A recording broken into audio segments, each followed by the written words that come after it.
You know the phrase, right? It's the thought that counts. We've all said it, we've all heard it. It's that little bit of comfort we offer when a good intention doesn't quite work out. It's meant to reassure someone, or maybe even ourselves, that hey, the motive was pure even if the result was a bit of a mess. But what happens when that thought goes horribly wrong?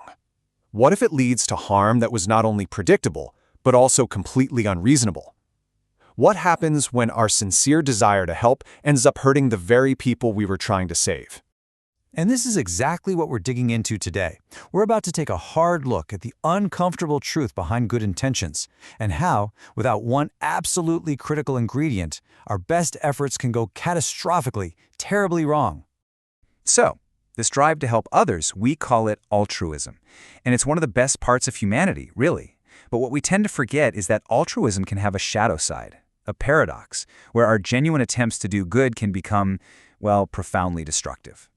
Now, this isn't just some philosophical theory. Researchers actually have a name for this whole phenomenon. They call it pathological altruism. And it's a concept that forces us to look past our own warm, fuzzy feelings about helping and instead face the cold, hard results of our actions. Let's really break this down. The most important part of this definition is the word sincere. We're not talking about people with bad intentions. We're talking about genuine, heartfelt attempts to help that just completely backfire in predictable ways, causing real damage. Okay, let's bring this down to a really personal level. I want you to think about a time you really went out of your way for somebody, and when it was all over, you just felt drained or unappreciated, or maybe even a little angry about it. That feeling? That's a red flag. And this is where it gets really interesting. There is a world of difference between genuine kindness and its pathological cousin, people-pleasing. See, true kindness is all about the other person. But people-pleasing, well, that's actually about us.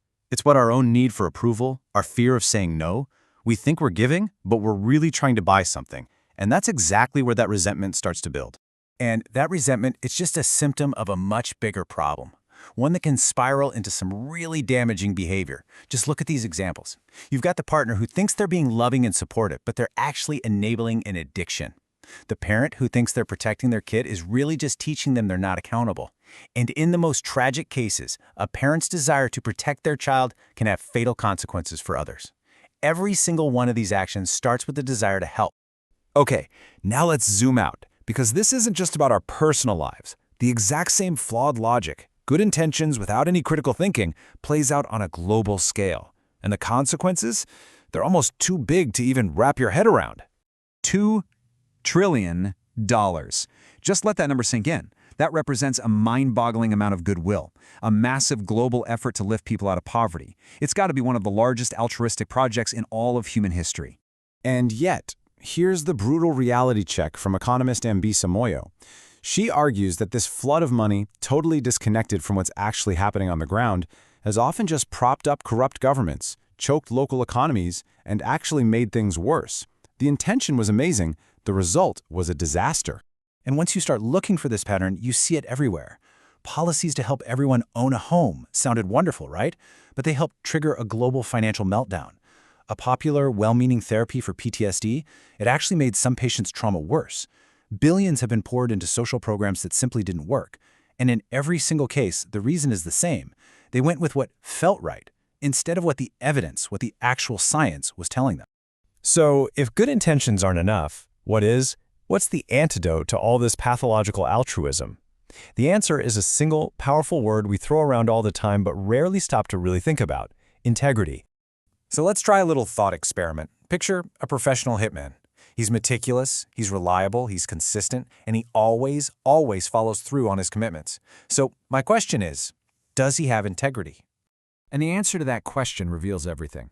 Because, yes, in a way, the assassin has personal integrity. His actions are perfectly aligned with his values, even if those values are, terrible. But the ingredient we actually need, the thing that stops us from causing harm, is something else entirely. It's moral integrity. And that isn't just about being consistent. It's about being consistent with a set of values that are actually good for society. And moral integrity, it's demanding. It means your values actually have to make sense together.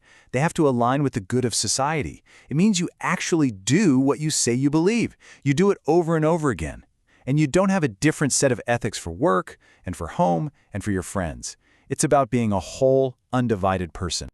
So now we've got our two key players. Altruism, that raw desire to do good, and moral integrity, the rigorous framework for actually doing good. Let's put them together and see what happens. And here it is. This is the core formula for this entire explainer. Good intentions plus moral integrity, which includes critical thinking and actually checking the evidence. That gives you effective altruism, help that actually helps. But good intentions minus moral integrity, well, that leads you straight down the road to pathological altruism, help that hurts. So where does all this leave us? It leaves us with a much higher standard for doing good. It means we have to accept that the warm, fuzzy feeling of wanting to help isn't the finish line. It's just the starting pistol for the real work. So, here's the bottom line. Feeling good about helping is not the same thing as doing good. We have to be willing to question our own motivations and, most importantly, to look at the actual results. We all have what you could call an altruism bias, this built-in assumption that if our intentions are pure, the outcome must be positive too. And we have to fight that bias with facts, with evidence, and with a little bit of humility. You know, the philosopher Søren Kierkegaard basically said that truth is always with the individual, because the crowd just follows along without thinking. This quote just captures the challenge perfectly. Real moral integrity sometimes means you have to stand apart from the crowd, to resist that easy feel-good answer and do the hard work of thinking for yourself. And that leaves us with one final, very important question. It's easy to do what feels good. It's a lot harder to do what actually does good. So the next time you reach out to help someone, which question are you going to ask yourself?